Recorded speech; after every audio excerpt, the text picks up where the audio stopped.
office in the presidency, as headed by Dr. Kgosientsho Ramokgopa, was first held on the 23rd of the 2020 June. The inaugural symposium was able to culminate in the gazetting of 62 projects focused in the energy, water and sanitation, human settlement, digital infrastructure, agriculture and agro-processing, and transport sectors. The symposium is preceded by a series of targeted engagement currently called the Pipeline Series.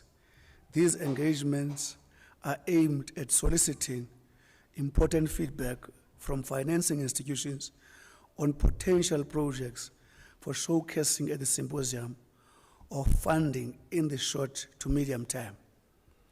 The sessions are also able to give an indication of projects that will still need project preparation. Currently, ladies and gentlemen, this symposium, or SIDSSA, infrastructure pipeline, is aimed at contributing to the industrialization and job creation as envisaged in the Economic Reconstruction and Recovery Plan. The interventions identified will boost demand and ensure effective coordination of all infrastructure players, and it will also formalize systematic engagement of all the role players. It is envisaged that these interventions will also contribute to building a resilient economy by accelerating the delivery of infrastructure.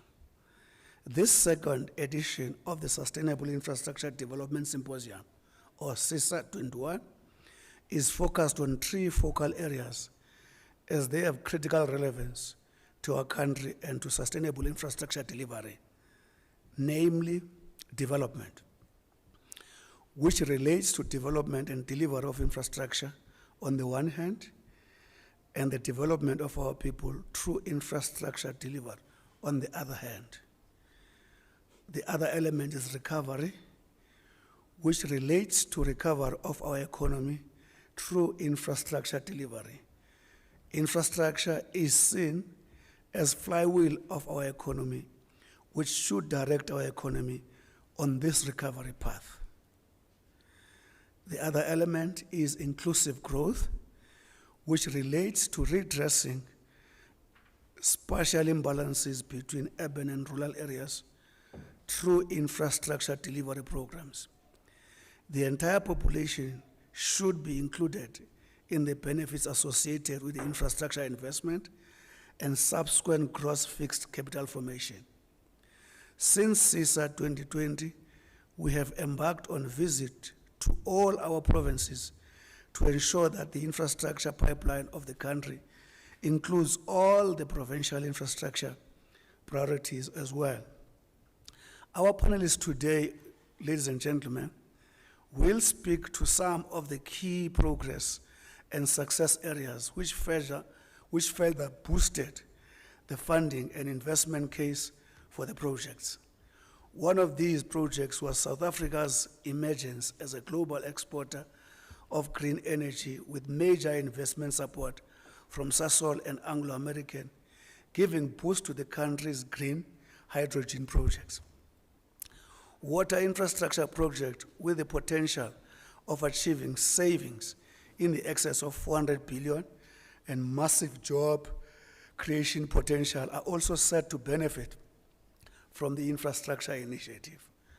Transport projects like N2 Wild Coast Development, which brings development and job opportunities, also involved.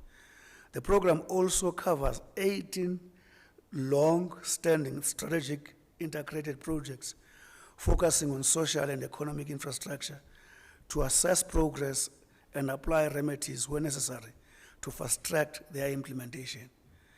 Areas that the symposium will tackle are increasing infrastructure funding in the face of slow economic growth, limited private sector participation, and constraints on public borrowing, as well as the role of investment attraction and retention strategies regulatory reform, and critical skills.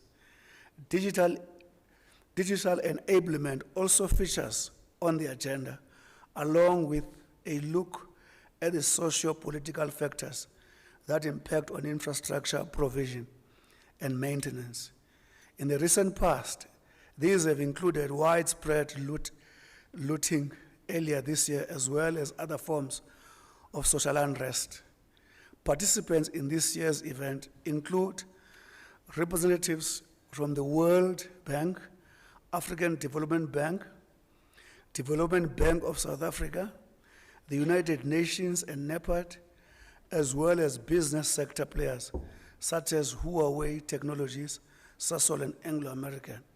We'll now go into the various presentations from our panelists. Order of presentations: the Minister of Public Works and Infrastructure, Ms. Patricia de Lille, to give us an overall update on the work of SIDSSA 2021. Ms. de Lille.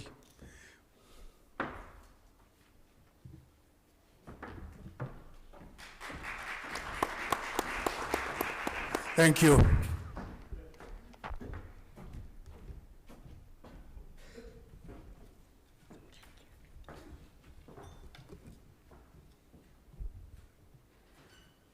Good afternoon, ladies and gentlemen, and thank you for your attention. I would like to greet all my colleagues, all the ministers, deputy ministers that are here, also our Director General from the Presidency, Dr. Ramokgopa, the Head of Infrastructure South Africa, and also from SIDSSA this afternoon, Priscillah Mabelane, and then from the Development Bank, the Head of the Infrastructure Fund. And good afternoon and welcome to all our colleagues from the media. It is my great pleasure this afternoon to join my fellow cabinet members to highlight, to announce the key highlights of this year's Sustainable Infrastructure Development Symposium South Africa, SIDSSA. Long name, for 2021. We are also here to provide a synopsis of what SIDSSA will cover in 2021, but we also want to report back to you today on the progress since the inaugural SIDSSA that were held in June of 2020. We're also very excited about the investment announcement by Sasol today, and we will also be unveiling the infrastructure pipeline of the Infrastructure Fund. We are now presenting the second round of 55 projects for SIDSSA 2021 to raise funding to get these projects into construction. The 55 new projects being presented to the market are from various sectors valued at about 595 billion, with a funding gap of around 441 billion. And collectively, the estimated employment opportunities from these projects amount to just over 538,000 job opportunities. So, the progress to date. Over the past 15 months, we have made good progress with a greater emphasis on infrastructure development since the 2020 SIDSSA. We all recall on the 23rd of June 2020, President Cyril Ramaphosa held the inaugural SIDSSA where we pitched about 62 projects to the market. These projects that we pitched to the market also became known as the Infrastructure Investment Plan for our country, and the plan was adopted by Cabinet on the 27th of May 2020. The projects that we pitched last year at the SIDSSA, we were able to raise 340 billion rand in funding commitments from the private sector, which help to take the pressure off the struggling fiscus. And the past year also saw the establishment of Infrastructure South Africa, which is now headed by Dr. Ramokgopa. And we've created it as a single entry point for infrastructure projects in our country. So SIDSSA is the administrative arm responsible for monitoring and tracking implementation of the projects in the infrastructure investment plan, also raising funding and assisting with project preparation to ensure that we de-risk the infrastructure projects up front. Now, following SIDSSA last year, we have also operationalized the 100 billion rand infrastructure fund that government committed over the next 10 years. This is a blended financing instrument to crowd in additional private sector finance to grow the country's infrastructure program. We have also established various governance structures, including the Investment Infrastructure Committee, who's responsible to approve the pipeline of projects that lend themselves to blended financing in the infrastructure fund. The infrastructure fund manages a pipeline of more than 80 billion rand, providing the seed funding for these projects and crowding in investors through blended finance innovative approaches. To date, the Infrastructure Investment Committee has approved a number of projects that will be funded through the Infrastructure Fund, and Mr. Rakgate from the Infrastructure Fund will further expand on those projects. In November 2020, we also held the first project preparation roundtable with national and international development finance institutions and multilateral development banks to raise additional funding for project preparation to de-risk the projects.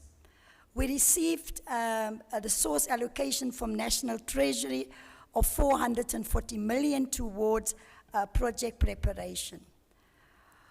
Also, as part of my oversight duties in terms of the Infrastructure Act of 2014, I have to report to Cabinet on a quarterly basis on the progress of all the strategic infrastructure projects that were gazetted in July of 2020.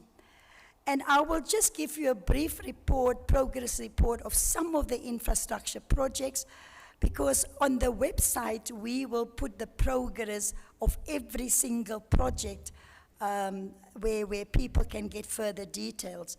We also regularly report to Parliament, and we also regularly report to the NCOP. SIP 25, it's called the Rural Bridges Project. And we call it the Welisizwa Rural Bridges Project. This project is progressing well in KwaZulu-Natal and also in the Eastern Cape. Now, this life-saving social infrastructure is bringing great benefit by providing safe passage and access to amenities to communities in the rural parts of our provinces. In March this year, we handed over 3 completed bridges in KZN. 6 more bridges have been completed, also in KZN, and 5 more bridges in KZN is also nearing its completion. And then we have also completed a few in the Eastern Cape. This project is highly successful, with the modular bridges being completed in a matter of weeks, thanks to the partnership between the Department of Public Works and Infrastructure and Department of Defense and the provinces, and it takes us 2 months to 3 months to install a bridge. So the bridge program has been very successful. It has created a number of EPWP jobs, but also we have recruited 496 engineering graduates as part of the Presidential Employment Stimulus Program to work on the Rural Bridges project across the country. Another project is the Small Harbours project, which is SIP number 21. This project for now is mostly in the Western Cape, and work on the repair and refurbishment is currently being implemented in 13 proclaimed harbours in the Western Cape: Kalk Bay, Gordons Bay, Saldanha Bay, Hout Bay, Gans Bay, and Arniston. And the program includes the removal of sunken vessels, dredging and also harbour basins, repairs to slipways, shore crane replacements, security infrastructure, and just general civil and electrical infrastructure upgrades. So far, we have spent 73 million on this project, created 711 jobs, and also provided jobs to a number of SMMEs with level 1, 2, triple B level at all the harbours. And the upgrading of the harbours, of course, will allow the rural coastal communities access to the sea, as well as an opportunity to grow the ocean's economy and creating jobs. Another SIP 21 is transport projects, and Minister Mbalula has been working very hard, the transport department. Some of the transport SIPs is the 20 billion rand investment in the N3 National Road upgrade. Is currently being implemented by the Department of Transport and SANRAL. It is for the widening of the N3, and around 82.5 million has already been spent, and 237 jobs created. Another investment also on the N3 project between the Dardanelles and Linfield Park in KwaZulu-Natal has seen investment so far of 126 million, and 248 people from the surrounding areas that have been employed. This is a hugely important project and is progressing very well. It's on budget and on time. And also, I think this year, for the first time, SANRAL received an unqualified audit. So that is just some of the transport projects. Another project is SIP number 11, what we call SIP number 36, what we call the Salvakop precinct development. Salvakop is a development in Tshwane, and this is being implemented by the Department of Public Works and Infrastructure, where an integrated development for the construction of 4 government departments for their headquarters within Pretoria. So it is for the Department of Justice and Correctional Services, the Department of Higher Education and Training, the Department of Social Development and all its agencies, as well as the Department of Home Affairs. So already the contractor will go on site on the end of October to start installing the bulk services. We have also registered with National Treasury for public-private partnerships engagements so that we bring the private sector on board. Lastly, the project that has also gone to market now is the PV and water saving project on government buildings. Government is the largest landlord in our country, and the water savings and the PV project will really bring big benefits to our country in terms of saving, but also in terms of helping with climate change adaptation. So we had on the 20th of September, we've gone out for requests for information because we want to test the market and see what is in the market. And we are putting it out for design, prepare, operate, and transfer, and finance. And we are really looking forward to get the private sector to become involved. The request for the information will close in October, and then we're going to assess all the bidders that have come in, and in early January, we will then put out a request for proposals for the actual projects. I just want to give you a brief report about the achievements of Infrastructure South Africa under the leadership of Dr. Ramokgopa, because they have been working under very difficult circumstances.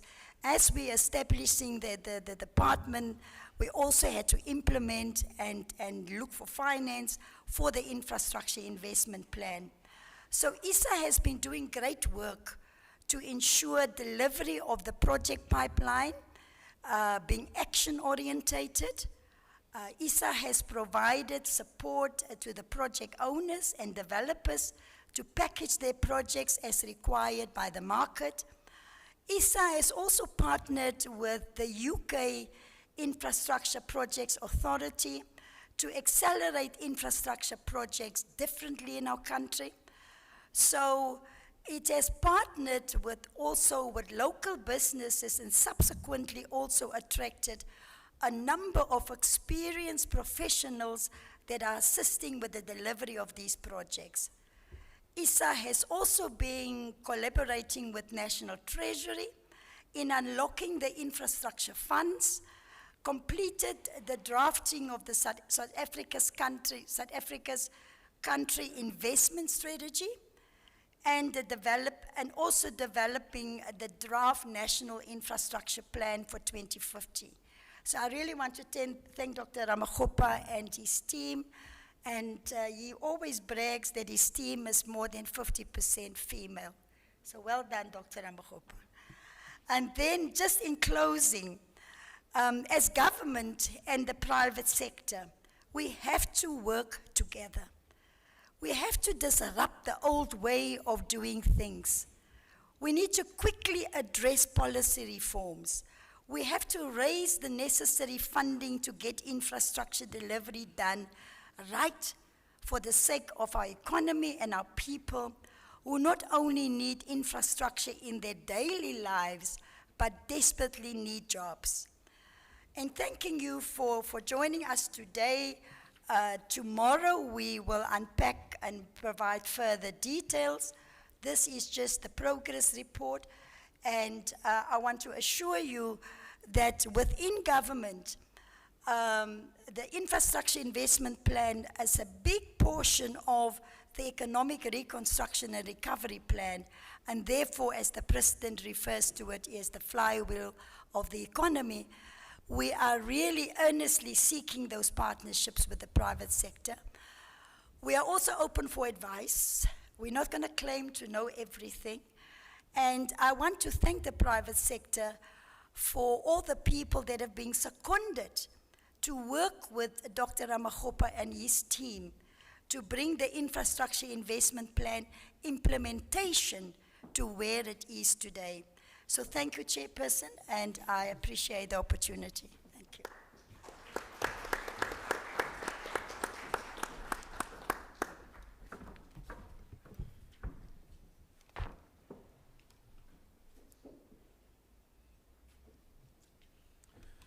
Thank you, Minister de Lille. I'm happy that you clapped hands. I was worried of asking you whether you should clap them or not, because at the risk of you telling us you can't praise a fish for swimming. But if you look at it from the ecosystemic point of view, it is good to praise a fish for swimming, to keep the environment minimally viable. So if it doesn't, the environment gets in trouble, everyone else starts to suffer. Thanks, Minister de Lille. That was I would refer to as a political general statement.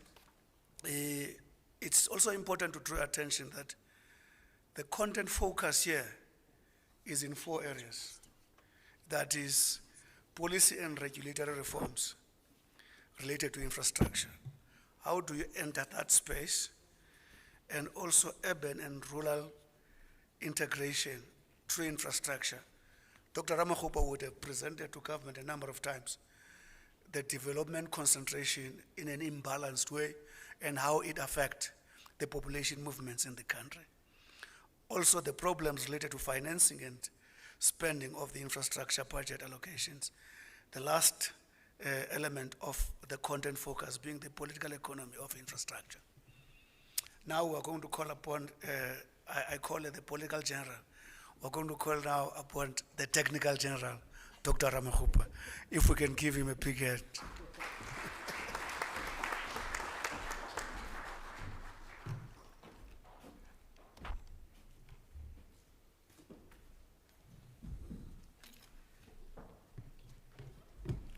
Thank you very much to my principals, the program director, Minister Gungubele, and Minister Lille. I think my presentation will segue elegantly into the opening remarks of Minister Gungubele, and also just a detailed description of the progress to date in relation to the implementation of these catalytic infrastructure projects. Let me also just extend my warm and sincere greetings to my other principals, ministers who are present here. Minister Gungubele had mentioned them by name, and also deputy ministers, the DG in the presidency, DG Valeni, and Sis Priscilla there, who's the executive vice president of energy business at Sasol.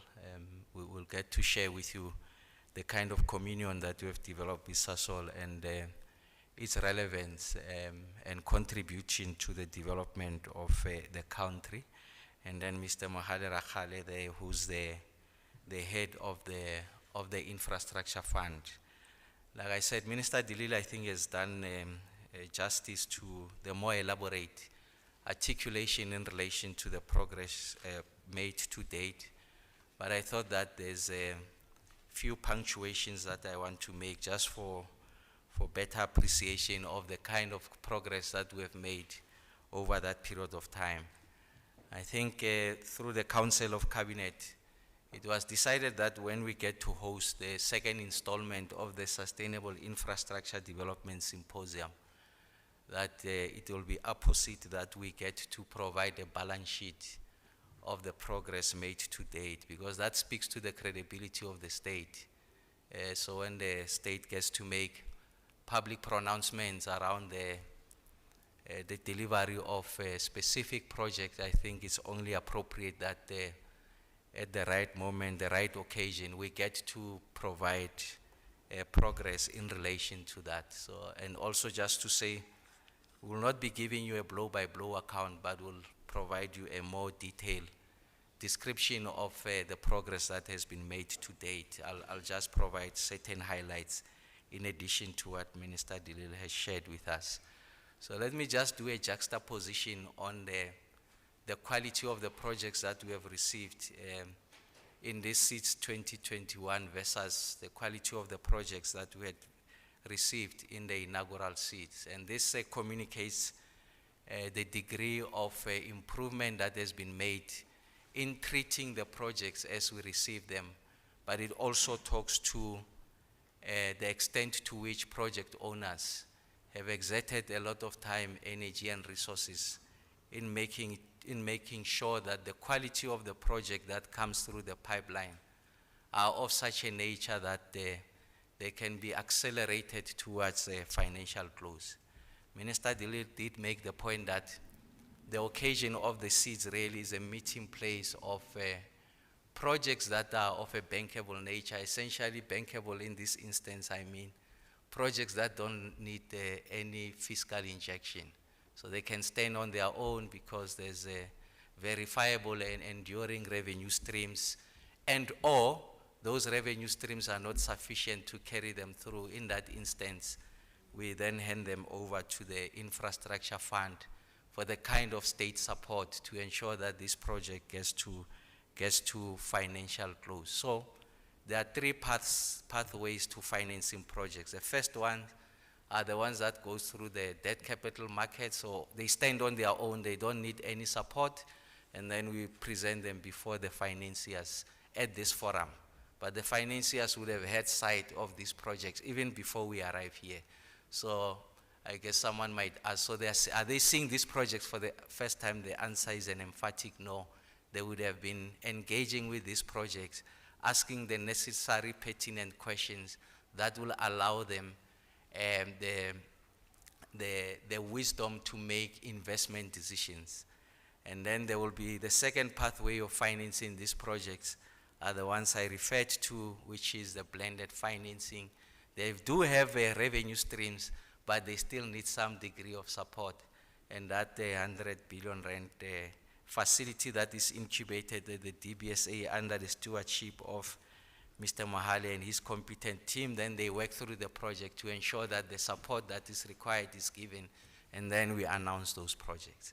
And then there's a third stream. These projects have not been part of the inaugural SIDS, and these are what we call social projects. They don't have any revenue stream or any kind of revenue that can suggest that there can be appetite from the debt capital markets to finance these projects. So those projects will go and compete for resources at the fiscus. But what we are doing with the 2021, we are bringing those projects to the table, and I'll explain to you how they are going to attract that kind of funding.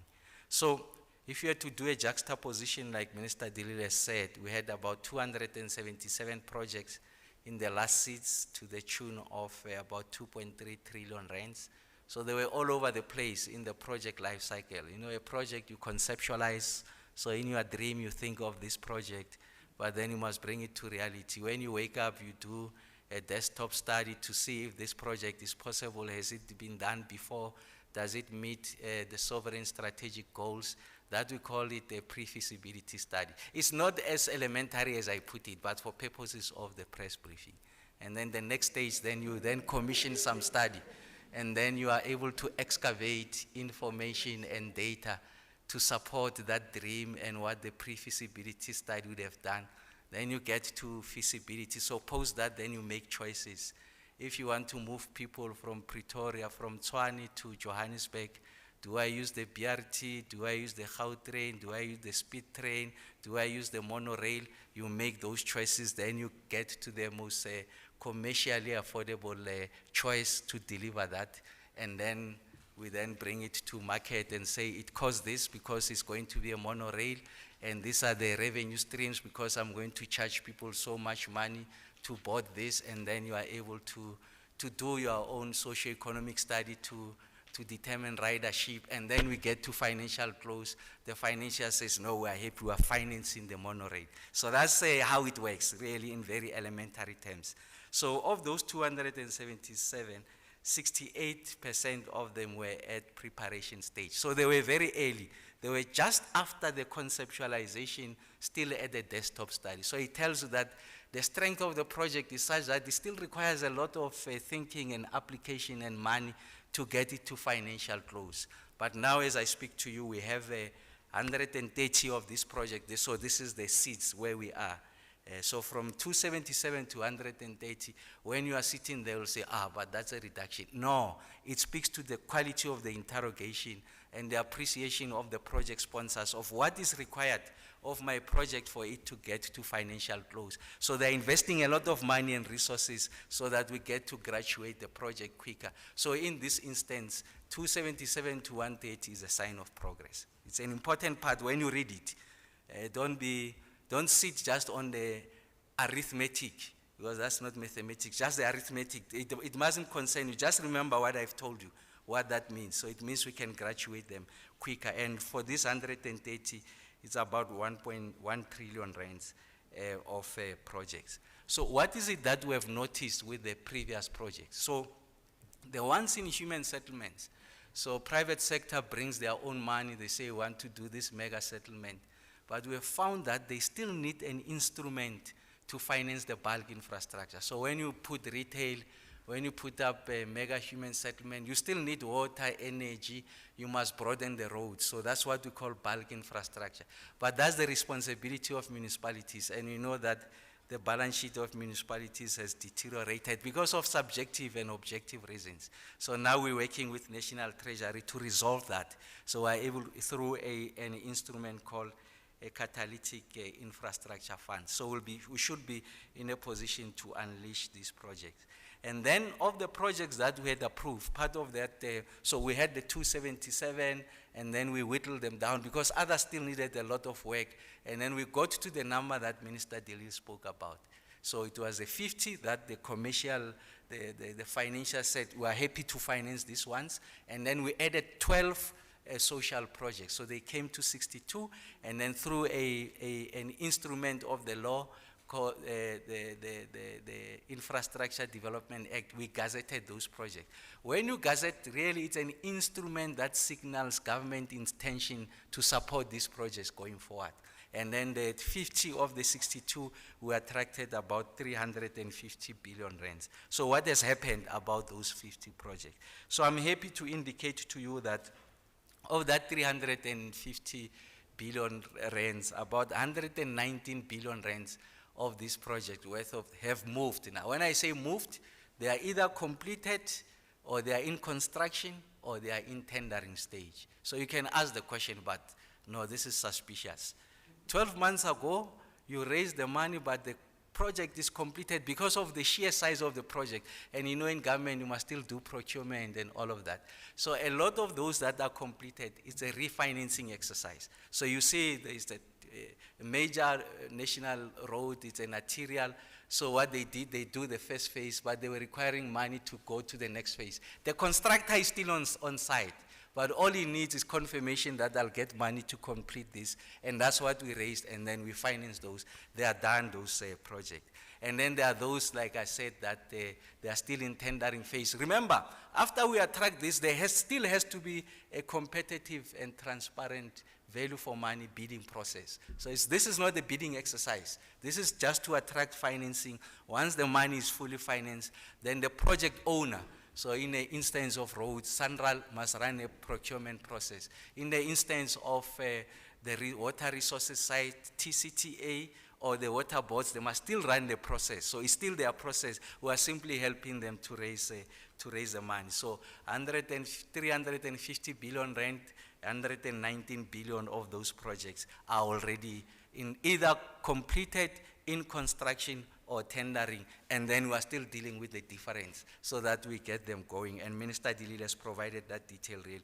I don't want to burden the press conference. And then as I conclude, Minister Gungubele makes the point that if you look at the inaugural seat, we're just concentrating on the financing, so raising the money. But the nature of the infrastructure space is that it's very complex. You have to have an appreciation of what we call the political economy of infrastructure. To what extent does people have a relationship with infrastructure? To what degree does this infrastructure helps in the reconfiguration of the space? So it's important that you must have those conversations, and you must also answer the question, if we are able to construct a road here, to what extent does it facilitate universal access, participation of the poor into the mainstream economy, that is improving mobility, reducing accident rates, and therefore fatalities, and then bringing down the burden on the public health care? You must do those computations. So when you do all of that, in political science we refer to as the political economy of infrastructure. The state has a duty to understand, does infrastructure help us to resolve the inequalities that we see in the country? Don't measure inequality in the unidimensional measure of income. Inequality can be measured whether I have good quality water, whether I've got access to clinic, whether I've got access to social amenities. So is that broad conversation? So in this second seat, we are answering that question. So we're broadening the conversation. So when we come out of this, the question should not be just how much money have you attracted? It's an important question. You must ask the question, to what extent are you resolving the urban-rural divide? Why is it that opportunities are only concentrated in your metro areas? There are more urban, more affluent areas. What is happening in the rural divide? Are those the forgotten people? So ask those questions. We'll also attempt to answer them. And then the last one is on the social infrastructure. So Cabinet says, look, we have to find innovative ways of financing social infrastructure. It can't just rely on the fiscus. The fiscus space is diminishing, has been obliterated as a result of COVID. The fiscal matrix is is deteriorating, find ways. So we sat with some of the leading pension funds in the country, and we have designed a solution. So the pension funds are saying part of their financing mandate really has to do with what we call ESG investing. ESG finance means environmental, social, and governance investing. So essentially, they are not looking at the commercial returns of the investment. They are answering a principal question: to what extent does our investment make an impact in the community? And that answer is found in the financing of social infrastructure. So we'll be able to unveil that instrument so that we are able to accelerate the delivery of social infrastructure. And then, thank you. Now I want to introduce one of the key developments in this SIDS is that we are very heavy on green transition. So this morning, the CEO of ESCOM, on behalf of ESCOM, has shared with the audience the green transition agenda. And one of those opportunities we have now is what we call green hydrogen, to support what we refer to as hard-to-abate sectors. So for cars, emissions levels, you can have an electric vehicles, but for aviation, for airplanes, it's not cost effective. I don't think it's possible to have an electric plane. So hydrogen gives an opportunity to do that. But we also are endowed with what we call platinum group metals, which are key in the scientific dismembering of hydrogen from its other components. In this instance, it's water. So you are going to use these metals as, if you like, feedstock into that process of ensuring that you produce green hydrogen. And we know that we've got some of the highest deposits here in the country. As some of my colleagues put it, green hydrogen is a 21st century oil, and is going to contribute in the agenda of the country as led by Minister Creecy of making sure that we meet our obligations with regards to our nationally determined contribution, the net zero path agenda that we have articulated, and it should constitute part of the totality of our submission when we go to COP26. And then we've been working with SASOL. I'm going to take the opportunity, with the permission of the Minister, just to invite Ms. Priscillah Mabelane to share with us the concrete outcomes. One of the many concrete outcomes that will come out of this session, essentially positioning South Africa as a lead, a Trojan horse in this space of green hydrogen. So it's important because it illustrates the intersection point of the public agenda and the commercial agenda. So the commercial agenda is driven by two legs. It's a selfish commercial motive, but it's also a patriotic motive, just trying to position the country to be a leader. And I think SASOL has succeeded in doing that. So with your permission, Minister, I think Sis Priscilla will take us through. Thank you very much. Sorry for being long. I wanted to just explain in short. Thank you. Thank you.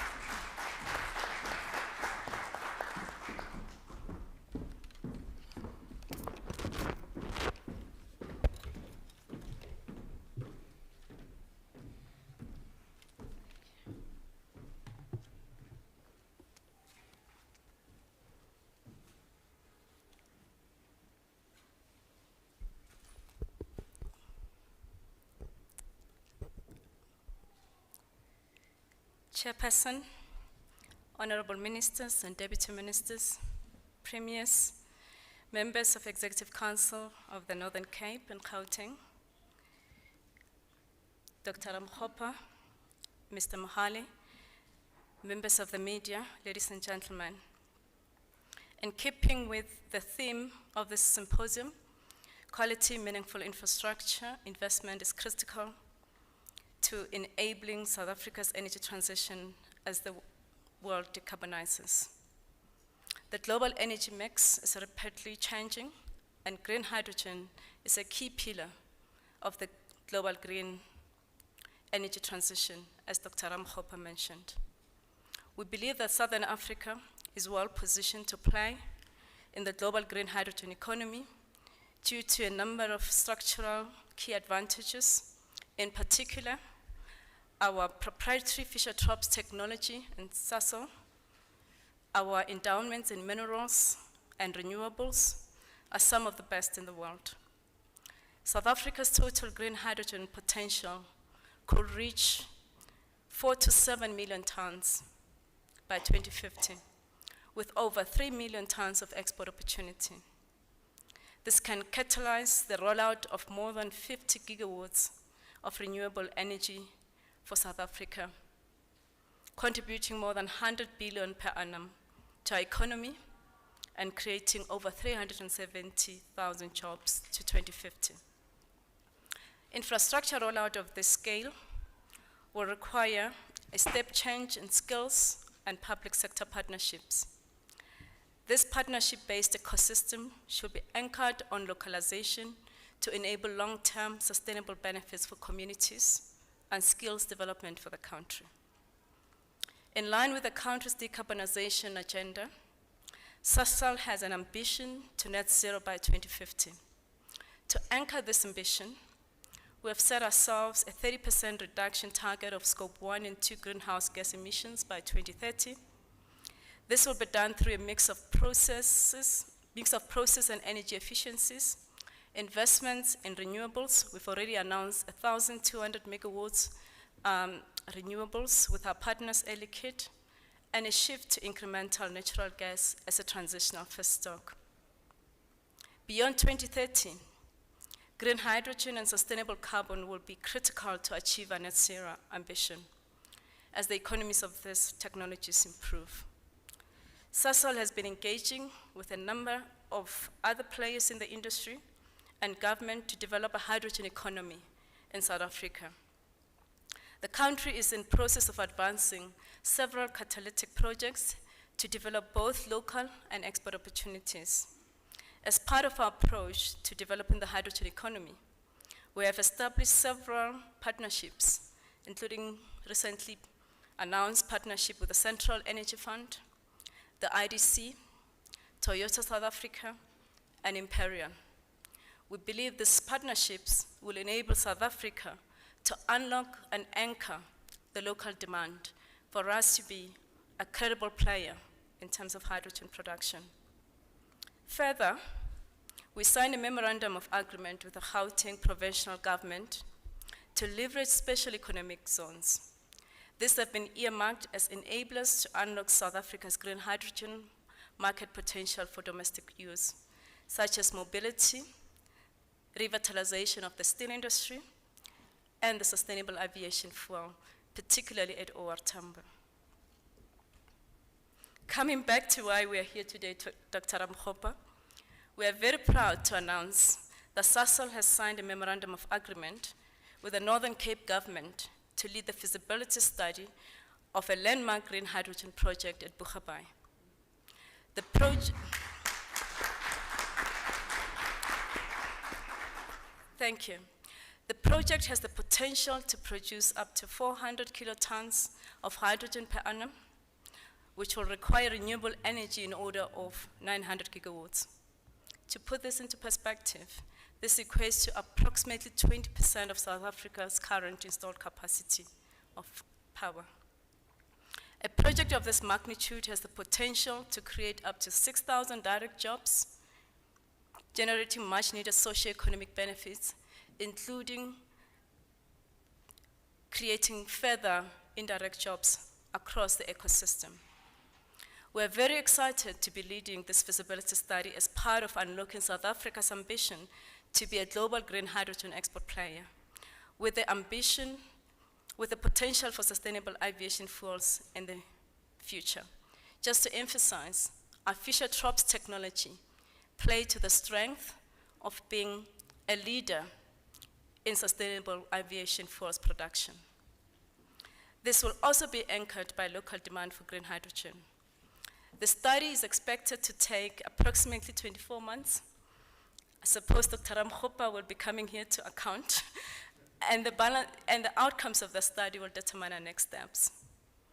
This project is a tangible step forward for SIDSSA as we play a leading role in establishing the Southern African hydrogen economy, underpinned by our technical expertise, our experience in creating and managing global supply chains, We run very complex ecosystems and supply chains, and our iconic brand.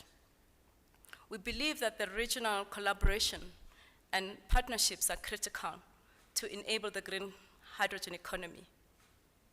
As the lead project integrator, SASOL will, working with government, bring together strategic partners along the value chain and other enabling role players that will drive the industrialization of the Northern Cape. It was quite exciting this morning to listen to some of our partners talking about the potential of the Northern Cape province. Our partners that we'll be working with includes customers. We have to ensure that we log potential and realistic offtakes, funders in terms of green funding, investors across the whole ecosystem, technology suppliers, and South African green energy providers. We are also working with stakeholders to ensure Kubayi will achieve its full potential to be a global competitive green hydrogen hub. This requires key enablers, such as a national strategy and master plan. This morning, we're encouraged to hear that there's progress in terms of the strategy, supporting policy and regulations. Intergovernmental cooperations are very important, particularly with our neighboring countries such as Namibia, as well as international governments, and an integrated set of incentives in the beginning. I wish to thank the President and Cabinet for their leadership in driving and developing the hydrogen economy. I also wish to extend a sincere appreciation for the trust and confidence that the Presidency's Infrastructure and Investment Office, under the leadership of Dr. Ramokgopa, has provided us.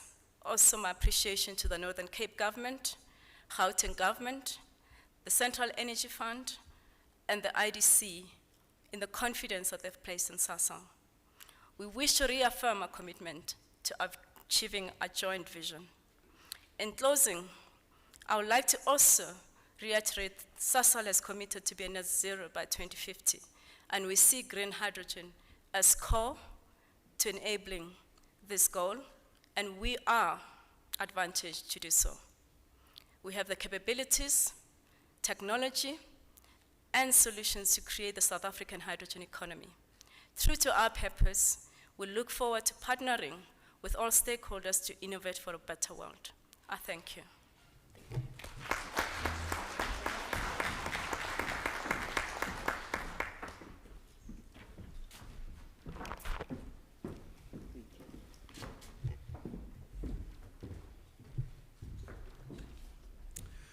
Thank you, Ms. Mabelane. I suspect you didn't boast enough. I thought you were going to close by saying, you as an investor anchor of green hydrogen economy, you are a step towards South Africa realizing our potential as Saudi Arabia of green hydrogen. I thought you were going to say that. You know, you can clap hands, you're correct. You didn't boast enough. I think, ladies and gentlemen, what is key here is implementation of our constitutional imperatives of a participatory South Africa. Because our forebears, when they put the constitution together, they knew that the success of this country lies in the mobilization of all our energies, private, public, and individual. And SIDSSA 2021 is on course towards ensuring that it's only in partnership when all South Africans participate that the future of this country can be guaranteed. Now it's time for you to engage with the inputs. Oh, hey, my apology. Come, sir. That is Anglo-American. Oh, hey, we're in trouble. You forget DPSA, forget your account. Thank you, sir. My apology.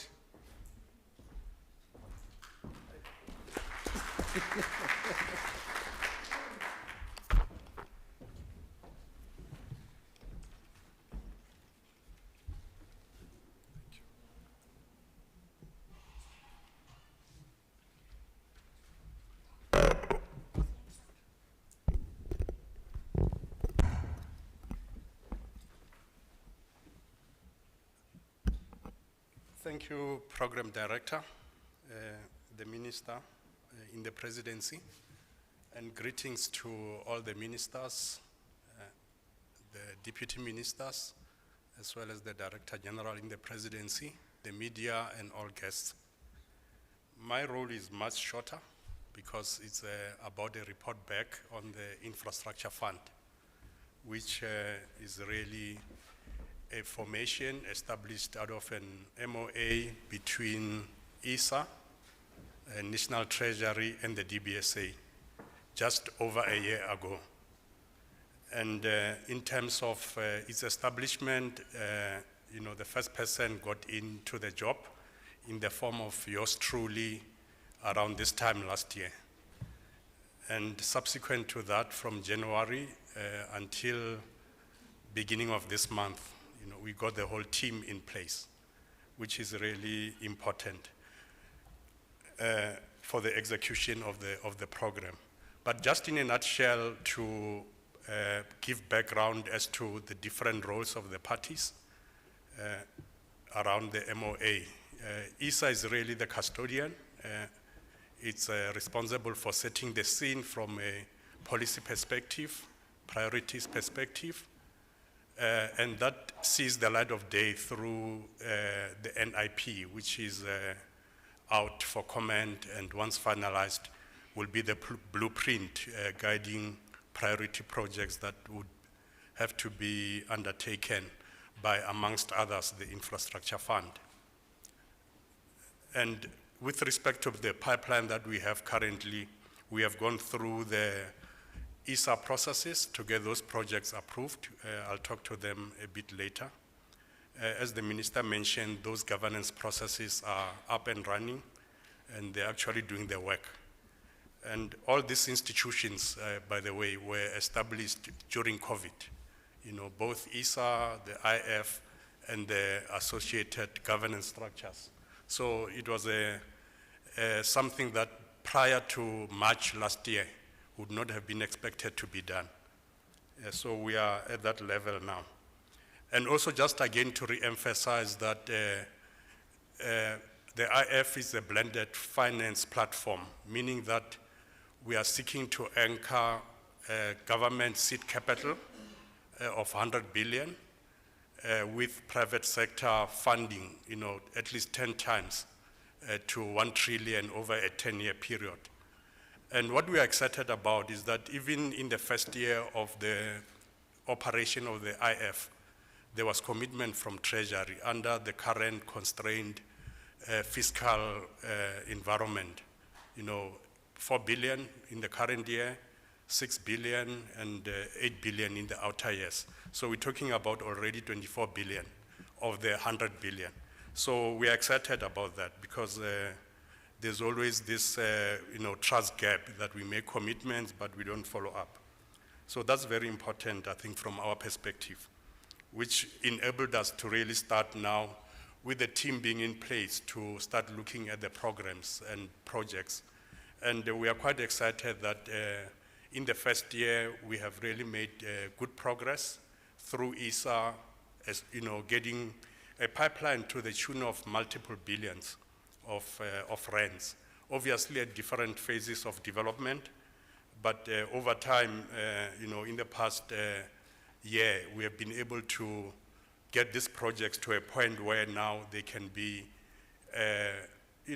exposed to the market being the external financiers as well as developers who would be keen to partner with government in the implementation of the projects.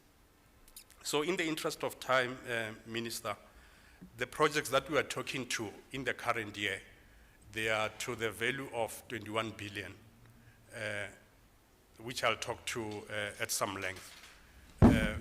these projects have been through the approval processes, as we mentioned, prioritized through the SIDSSA prioritization criteria, admitted into the pipeline.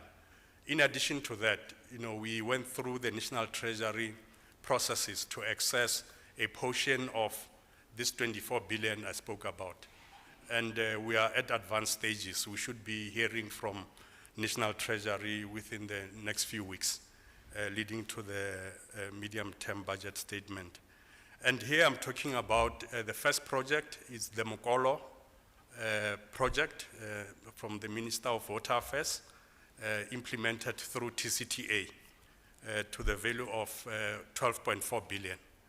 This is a project that has got support from both the, the government side as well as the private sector side. What the IF is putting to the table is mobilization of a standby credit facility of 5 billion, with 1.5 coming from the IF allocations to ensure that this project can't delay any longer. It can go into implementation immediately in case there's a shortfall from the market. Otherwise, we would have had to do this post, market failure. So we want to address it up front so that we don't lose 24 months. And this project is very key. It's in the Waterberg, an area that already has got constrained development, and we think it will really address the political economy issues that Dr. Ramokgopa spoke to around employment creation, economic growth, and all the multiplier effects that come with that. The second program is around the student housing infrastructure program. We are dealing with 300,000 beds backlog in the higher institution space. We have developed this program, again, in partnership with the department and National Treasury. We have a specific program management office that is really helping the department for us to move with this program. And in the current year, we are looking at 9,600 beds that we have applied for from Treasury, and we seek to blend that funding with market participation. We are creating a funding SPV so that you can get your institutional investors, your DFIs, your banks to come in and augment the contribution from the state. And in the immediate future, we're looking at 9,600 going into 24,000 next year, cumulatively. So this is a program we're excited about. And once we prove this one to happen, we're just gonna plug and play with the rest that would come through up until we reach the 300,000 beds.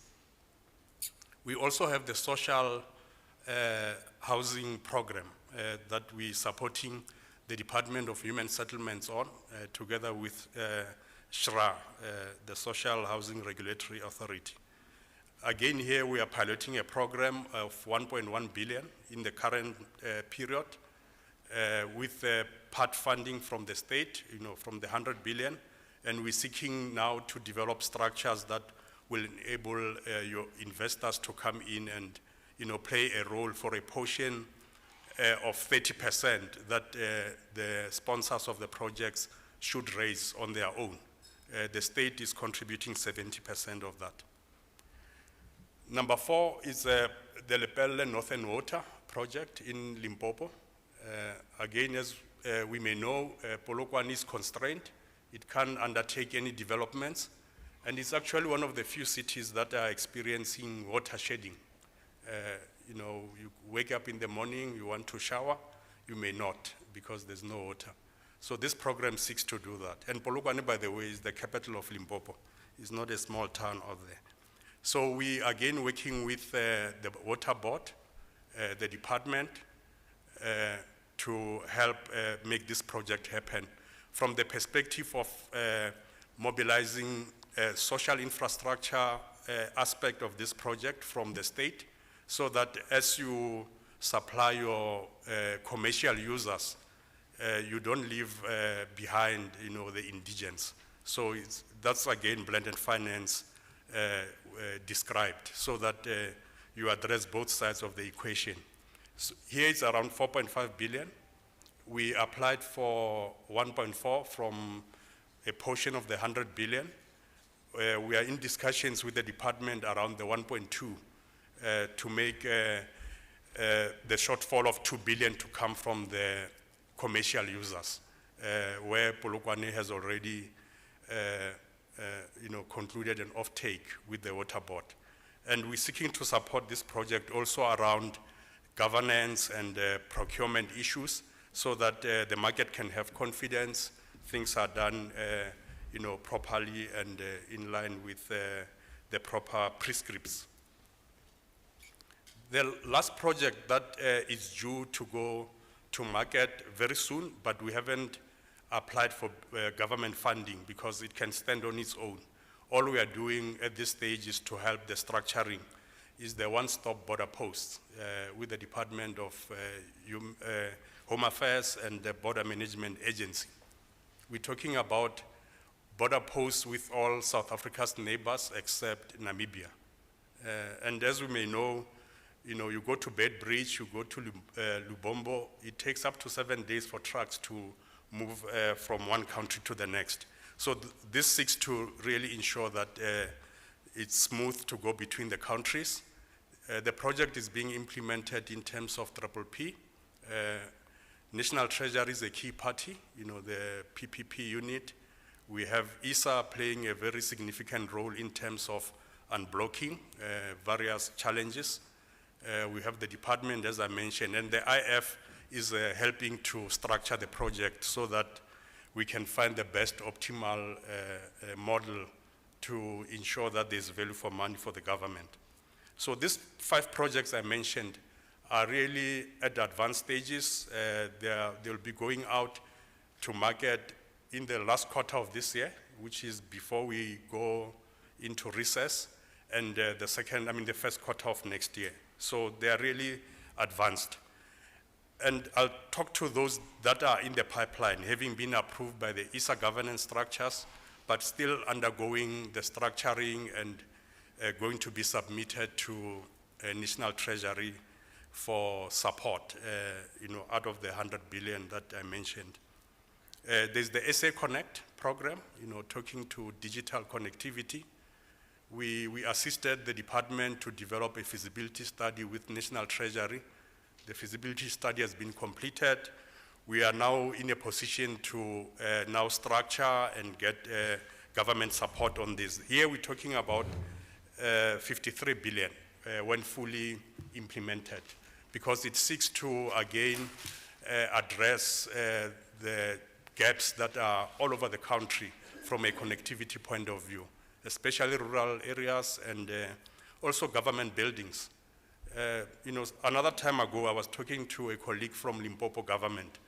For them to do monthly interfaces, they had to be coming here physically driving because they don't have enough broadband capability. So it talks to those real challenges that we want to address. The other project is the Umkomazi project, water project in KZN, seeking to support the eThekwini and Msunduzi municipalities mainly, but also the South Coast areas of KZN. It's a 23 billion worth of project. Again, it's in part of the pipeline. We'll be going into, thank you, Minister. I'm almost done, Minister. We'll be going into a structuring in the next year for the value of 23 billion. And again here, the role of the IF will be to plug the gap with regards to the social infrastructure aspect, where you want also indigents to be taken care of, as you are dealing also with the commercial side that can easily pay for their water. And yeah, that's it in terms of the projects going forward. We have some municipal projects that are still in development with various municipalities in the country around the districts, because we also want to promote the district development model. But we can assure you, Minister, that we are really in business, and the work of IF will be more pronounced as we go forward and as projects are getting procured and implemented. Thank you very much for the opportunity.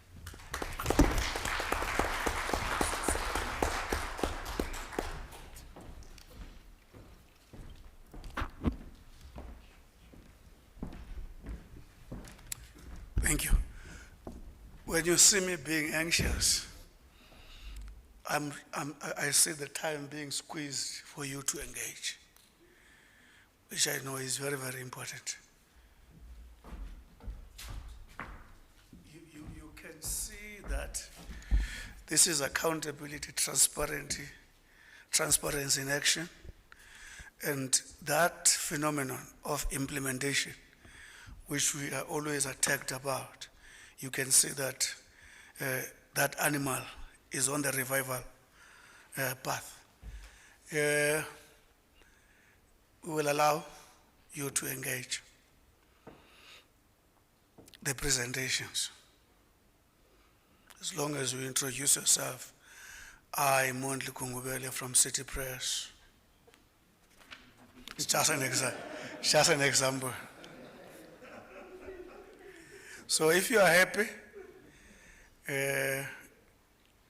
that's nice. It means it was well presented. Going,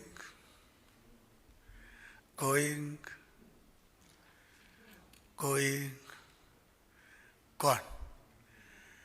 Can I take this opportunity, therefore, on behalf of all of us, you, the media community, government officials, technicians,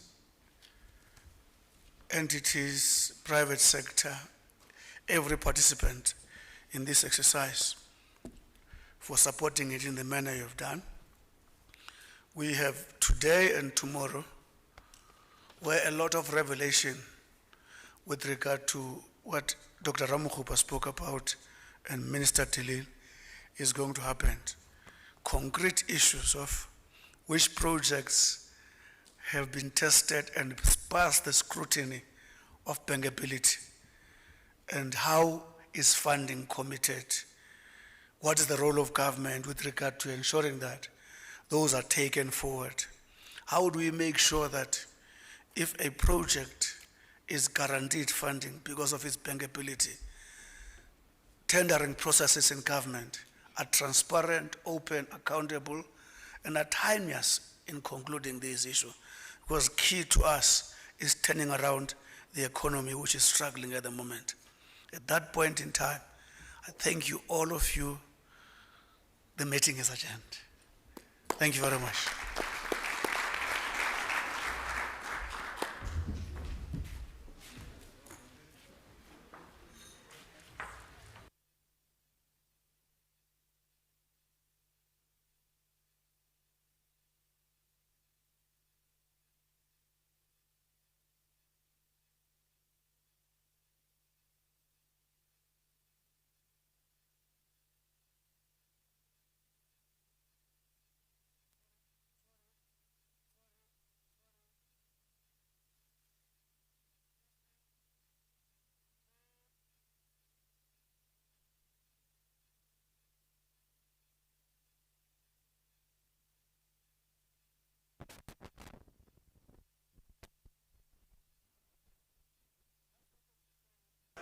Those who want to engage on individual